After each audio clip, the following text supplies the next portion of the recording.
We now come to the Upanishads, which are the concluding portion as well as the cream of the Veda and are therefore rightly called Vedanta. The word Upanishad is derived from the root side, which means number one, to sit down, number two, to destroy, and number third, to loosen. Up means nearby, and ni means devotedly. The word therefore means the sitting down of the disciple near his teacher in a devoted manner to receive instruction about the highest reality, which loosens all doubts and destroys all ignorance of the disciple. Gradually, the word came to signify any secret teaching about reality, and it is used by the Upanishads in this sense. The Mukti gives the number of the Upanishads as 108, but 10 or 11 Upanishads are regarded as important and authentic, on which Shankaracharya has commented. These are Isha, Kain, Kat, Prashna, Mundak, Manduk, Taittiriya, Aitareya, Chandogya, and Brihadaranyaka.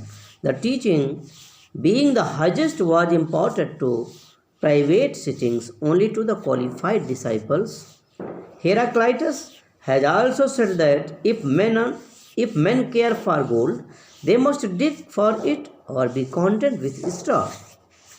If one wants pearls, one has to dive deep into the ocean or be content with pebbles on the shore. The traditional view holds that the Upanishads, as revealed, texts teach the same doctrine, but there has been extremely wide difference in their interpretation.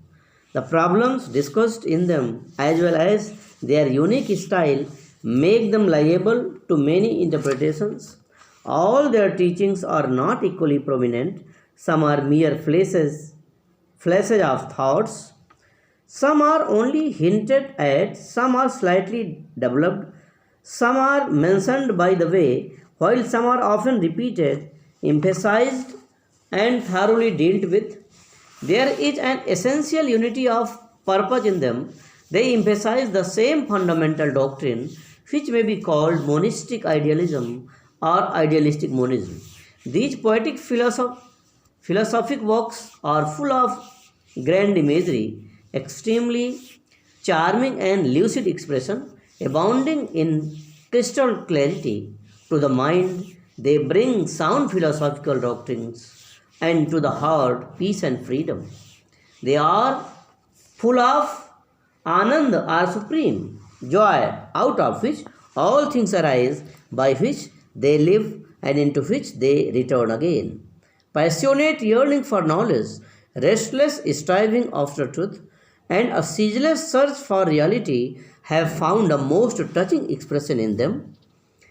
Dyson says that the Upanishadic seers have thrown, if not the most scientific, yet still the most intimate and immediate light upon the last secret of existence, and that there are in them philosophical conceptions unequaled in India or perhaps anywhere else in the world. Professor Winter Nietzsche writes that these old thinkers wrestle so earnestly for the truth, and in their philosophical poems and eternally unsatisfied human yearning for knowledge has been expressed so fervently that these works are invaluable for mankind. Some of them match the Platonic dialogues. Impressed by them, the great German philosopher Schopenhauer declared, in the whole world there is no study so beneficial and so elevating.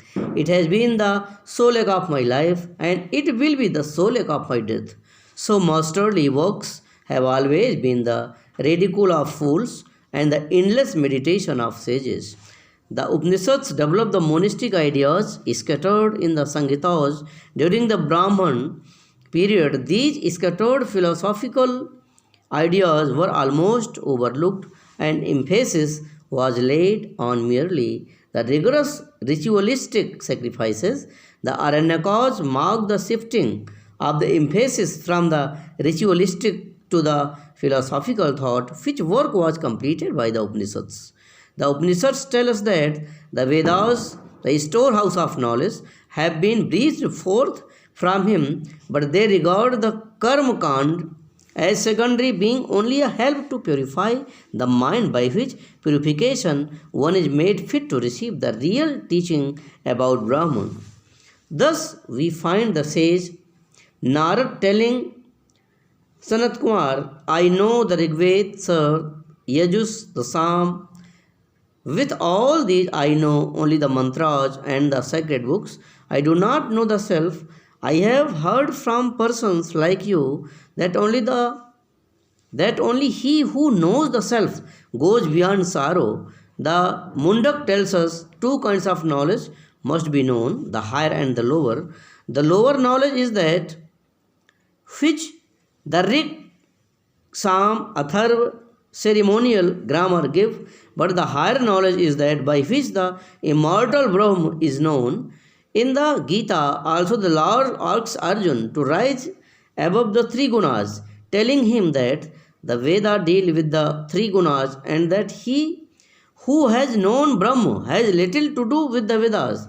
Sometimes the mantras are interpreted as subjective symbolism or psychological spiritualism, concealed in a concrete and material way to hide the truth from the profane and reveal it only to the qualified and the initiated. Thus, Surya signifies intelligence, Agni will Som, feeling, Asomeg means meditation, where the whole universe is offered as the horse and desires are sacrificed, and true special autonomy is attained. The Brahma ceremonialism is often contrasted with spiritual meditation. There is a satirical passage in the Chandogya where dogs are described as marching in a procession, like the priest saying, Om, let us eat, Om, let us drink, etc. Thus, the complicated and rigorous ritualism and ceremonialism of the Brahmanas was fortunately arrested in the Upanishads, but it is important to note that the criticisms are directed against ritualism and ceremonialism only, and not against the lofty philosophical conceptions found in the mantras, which are faithfully acknowledged and developed.